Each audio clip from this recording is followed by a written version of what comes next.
Hey, my name is Andrew Riley, and this is the director commentary for Overlook, and I'm the writer, director, and producer of the project. What you see right now is the production bumpers for the film, MStriker Pictures, which is hopefully what my label would be in the future when I get my company started. And this is Thorne's Attic Films, Thorne Winters company, who is the co-producer on the project. And what you see here is the opening shot of the film, which these shots were actually done by fluke. The original opening would be sort of a, if you have seen Moon, I believe it's a 2010 film, 2009, 2010. It has a sort of like a public service announcement opening, and I was thinking going somewhere along the lines of that.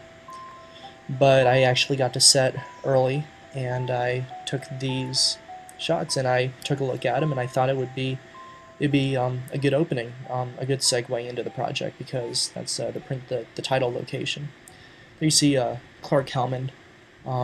Actually got the idea for the project, sitting up on top of the parking garage there one day, and I thought to myself, what would happen if someone pushed me off, and then the entire story just sort of came to me in an instant like that. And I thought of the project for a couple of months, just sitting in the back of my mind, and then flying back from Grand Rapids, Michigan, to Atlanta. I started writing, and I ended up writing the script in 24 hours. And that's how we got Overlook. A week later, we were on set filming. This location right here is Pace Academy, my old high school. And originally, we only had one voiceover segment, and that would be the opening of the film. But as I finished editing it, I took a look, and I saw that the entire film was structured a lot better to have these voiceover segments spaced throughout the film. And so I ended up writing those in post-production, getting establishing shots at the end. Here we meet Tommy, played by LeCraw, and the funny thing is, I got to set. This is the second day of filming. Got to set, and I decided that since I wasn't paying any of these people, I should buy them a dozen donuts and just say, go at it. If you're hungry, go ahead and eat. And I decided to put that in the scene. And LeCraw, what I love about him is that he injects his personality into his characters, and this wasn't even scripted. He leaned over and grabbed the donut off of Clark Helman's plate and started eating it, and I'm like, that's perfect. That's exactly your character. You're really transforming into the kind of character I want out of you, and it's just these charming little moments like that I love from actors. That it's not even something that you can direct. It's why casting is so important. It's finding someone who not only can act like the person, but can also inject their own personality into that character and to make it their own. And here, this is actually the first scene we shot on day one of production. This scene right here between Christina, Banick, the main actress, and Clark Helman, the main actor. Christina's actually wearing my backpack that I had in high school. I started filming this. I just graduated. I just graduated from high school, and I filmed this that summer. Production started, I believe, on August 1st, and it lasted. Principal production lasted for about 5 days, which is we filmed about 90% of the film during that time. And this was on day one. It was funny. I didn't actually meet most of my cast until the morning of day one. I hired them all through various friends. I knew Christina from high school, and Clark and Will. I knew that I didn't know them. They showed up on set the first day, and I met them. And I said, let's get to work. Let's crank this out. And they're absolutely perfect for their roles, and I'm very happy. That's actually my house that Clark is entering right now. You're going to see throughout the film that we mix exterior and interior locations. Like, for instance, that is Thorne's house.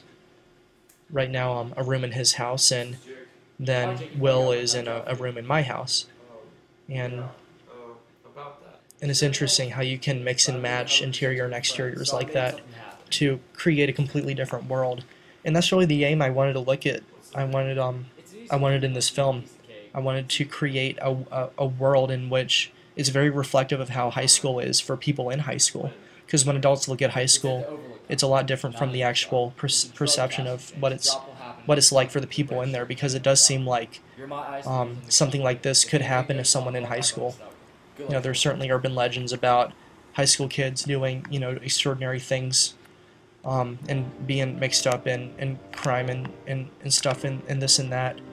And I really just wanted to immerse the audience into this alternate reality of what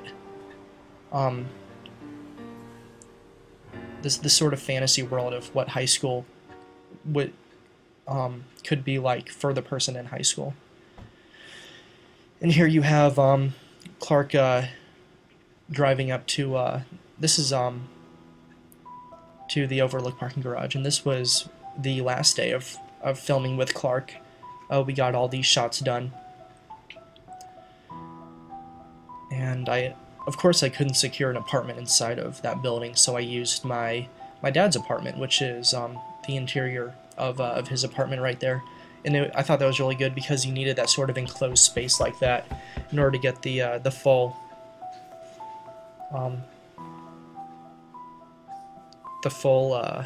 effect of, you know, actually feeling like you're in an enclosed space like an apartment would be like.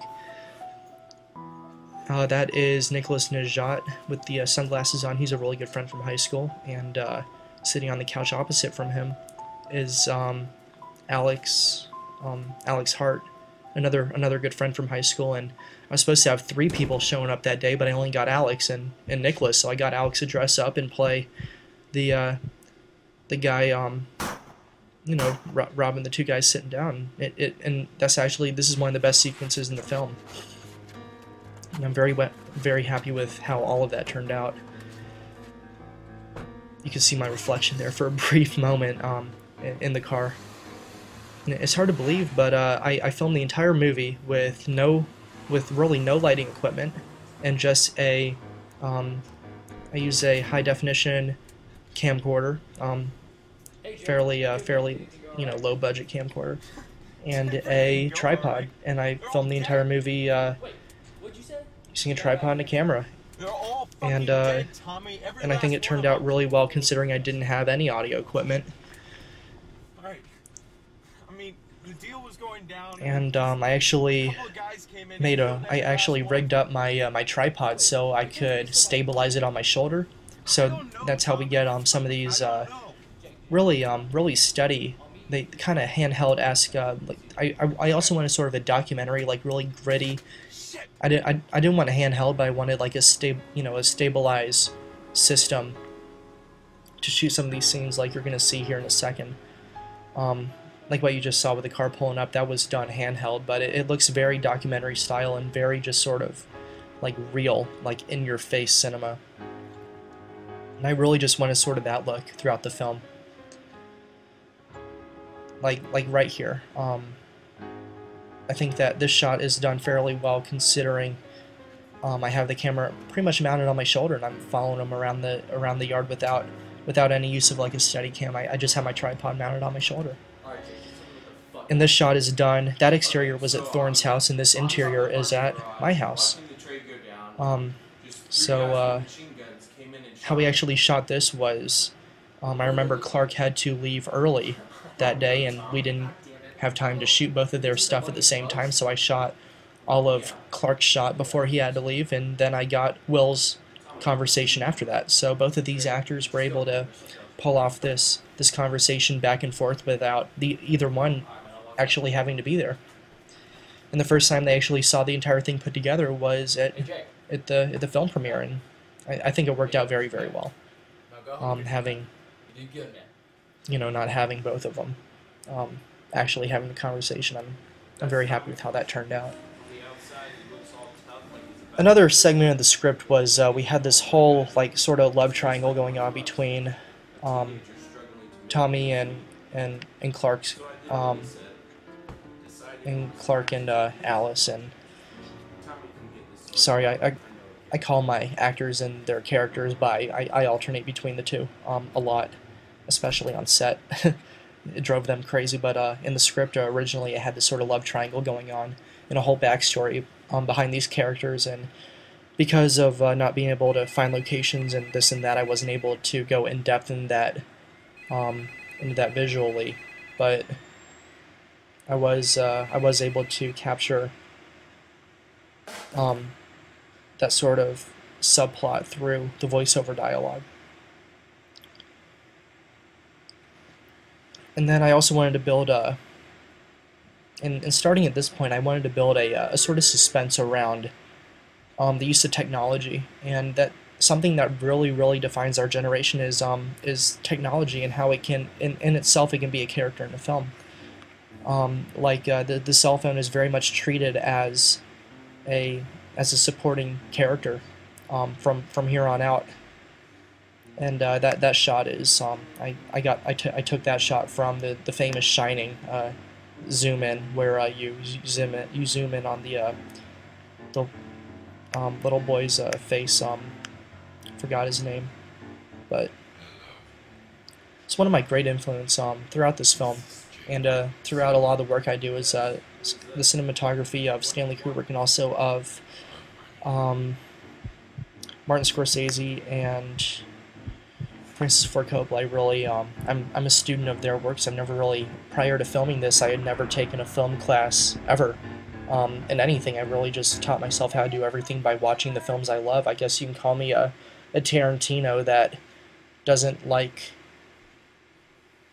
just the action films and I'm not a Tarantino fan. I'm just gonna put that out there right now. And I know I'm gonna get some negative, feedback from that, but hey, let's face it, I'm just not a Tarantino fan. And I guess you can call me an art house style Tarantino person, where I really just focus on the cinematic work and the characters, and I really try and build a relationship between the camera and the viewer. And